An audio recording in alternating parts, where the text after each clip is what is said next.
Hello everyone, it's Attacker72 here, and for today, so we have got ourselves some latest Nintendo news to discuss for today's video. And the topic we're about to discuss, about a couple months ago, I have covered the financial data that Nintendo had provided for both the Nintendo Switch 2 as well as some of the Switch 2 games that came out during that time. And now, thankfully, after about a couple months, we are back at it again with Nintendo's latest financial data that goes over the Nintendo Switch 2's hardware sales as well as some of the Switch 2 games and their units that have been sold. So really, to start things off, as of December 31st, 2025, pretty much the end of the year, the Switch 2 has officially sold of its hardware of 17.37 million units worldwide, making it, if not the fastest selling console in Nintendo's history of all time, which is insane. And it's managed to outsell the Wii U, which during its first few months had only sold around 13.56 million units. So to have the Switch 2 managing to outsell a Wii U, which was like over a decade ago, even though so many people have stated that this was likely going to be another Wii U situation, is both ironic and amazing at the same time.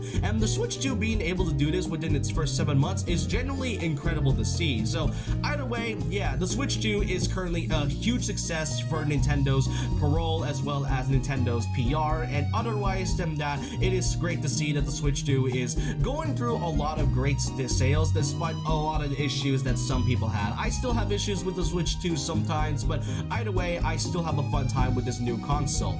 And now we have to talk about the games that have been sold alongside with it. So alongside the hardware sales of 17 million units, there's also the software sales that have been updated. The number one first off is Mario Kart World with around 14.03 million copies, which, okay, you know, that makes sense. I mean, it's Mario Kart, and also it came out the same day as the Switch 2's release, so there's really no surprise in that. And even when you include the bundle or not include the bundle, it'll likely still be in that same unit. Number two surprised me the most, and it's Donkey Kong Bonanza with around 4.25 million units. I mean, I guess to be fair, it came out about a month later after Mario Kart World, and you know, it's supposed to ensue the hype and the return of Donkey Kong himself, so I guess I don't mind. Pokemon Legends ZA is currently number 3, specifically for the Switch 2 edition, which is around 3.89 million units. Makes sense. I mean, it is Pokemon. This month's also Pokemon Day, so I'm pretty sure the sales are going to be skyrocketing even more, especially with a rumored Generation 10.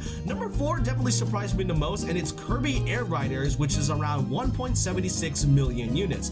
Other than that, yeah, these are some of the Switch 2 sales that came out, and I guess you know, there's some first-party sales that one should show there, like Hyrule Age of Calamity, for example, but one particular game that was not shown at all, and it's Metroid Prime 4 Beyond. Now, granted, the game came out at around earlier of December, while the financial data didn't come out at around December 31st of that same month, and that was like before the year had ended.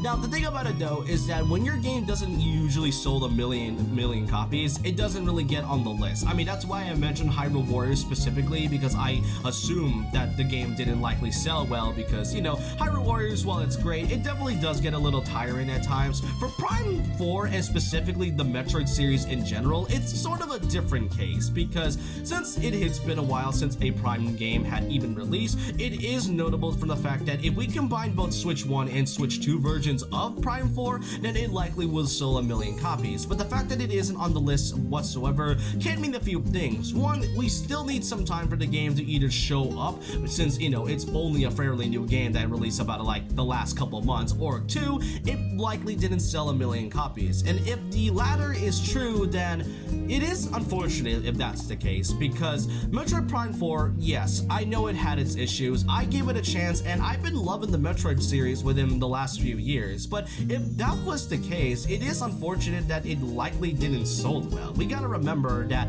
as I said in my review video, the series has always been seen as a niche franchise, kind of like the same vein as Fire Emblem or Xenoblade. It isn't a gigantic franchise like Mario, Zelda, or Pokemon, and Metroid still has its fair share of games. Metroid Dread is still one of the highest selling series, and it's probably, if not the highest selling Metroid game of all time. And when it comes to Prime in general, yeah, I mean, that's sort of a different case. If that may be the case for Metroid Prime in general, then yeah, we might not see the Prime series for like a good long while if that's the case, which again, it is a shame. I get that the game has its issues. I gave it a 7.7 out of 10. It tries to do something new, and I do appreciate what Nintendo and Retro Studios tries to do, but the sales says otherwise, and it mostly doesn't feel as if they wanted to go back to a franchise like this. Now, don't let the sales get to you and think that the franchise is gonna be dead forever. Metroid is still likely gonna be there. Maybe Prime may be on like a huge hiatus for a while, which I know some people might not like. Maybe 2D Metroid could be still in the run for all we know, but other than that, yeah, it's not on the list, and don't let that get to you. It is still a great series, but it's not really seen as a gigantic series as with